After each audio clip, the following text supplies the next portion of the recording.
They're both based in San Francisco, so abso-friggin-lutely. Yes. So this is a huge problem for the world, the country, and for Silicon Valley, because Silicon Valley, being heavy-handed with how it presents news, it confirms everything that these conspiracy theorists, conservatives, think is wrong with the media, and it creates a more divisive world. Well, it kind of comes back to diversity in tech in a way, because you need to have a multitude of perspectives in order to cater to the larger audience. Absolutely. And if you're skipping out an entire segment of the population based on political opinion or belief, then you're cutting off that segment of potential paying customers too. So you need to really look at the full perspective of all of your potential user base and integrate that. Unless, I mean, you're a politics app. That's for liberals. I don't know. I have been lobbying for the diversity statistics to include rednecks since the beginning. I've been saying, hey, where are the rednecks in this? We're in this industry. I can't find no Confederate flags, nobody driving pickup trucks. There is nobody with like a Leonard Skinner Those shirt. are paying customers. Well, And those Paying people customers. are like 40%. Probably we are paying exclusionary. customers. You think about it, like the urban community, the hip hop community, completely not represented here in Silicon Valley, and that's a huge part of Instagram, Snapchat, is this urban community, Android phones, et cetera. And then you look at the South, conservatives, religious people, they're totally not represented by these platforms. These platforms are just too big now for it not to come up like this. Well, I was talking to you before the show about how I discovered like teen Twitter yesterday. Oh yeah, what is, wait, hold on a second. Hashtag, or is No. it I want to know what, because my niece, who's like, I think 13 or 14, maybe 15 now, is on Twitter. Yeah. I followed her, because we have the same last name. I follow her. She unfollows me. Or I think she may have blocked me. So then I called her dad, and I was like, whoa. What's up with that? Who's Yeah. my brother? And I said, Josh, you got to talk to my niece here. I'm a little bit hurt. Mm-hmm. And then she unblocked me and she's my follower. I said, listen, I'm not following you to rat you out to your dad. Yeah.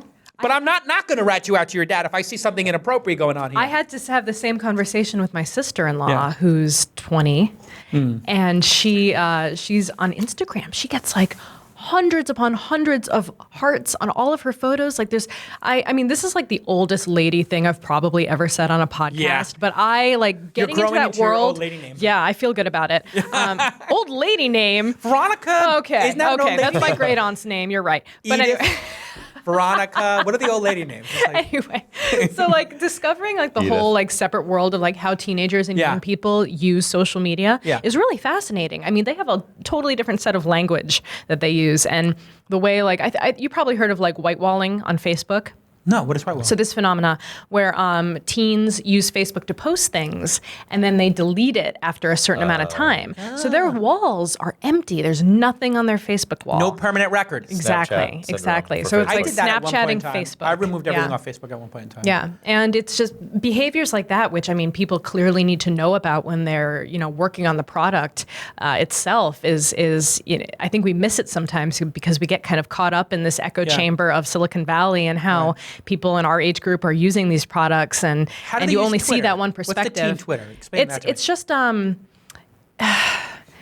it was just they all talk. I don't know how to explain it. Right. I'm gonna have to show you. Yeah, It's yeah. like the way they retweet things and they quote tweets and then they do other conversations and then they retweet everybody. Yeah, it's Is there a very. lot It's of like an bay? anthropological study. There's a lot of bay. B-A-E, There's a lot of which What? bay. Bay. Bay. Bay means girlfriend. Yeah. Yeah. You're Bay, you're bay. You're bay. Who started Bay that? comes Where did over. that come from?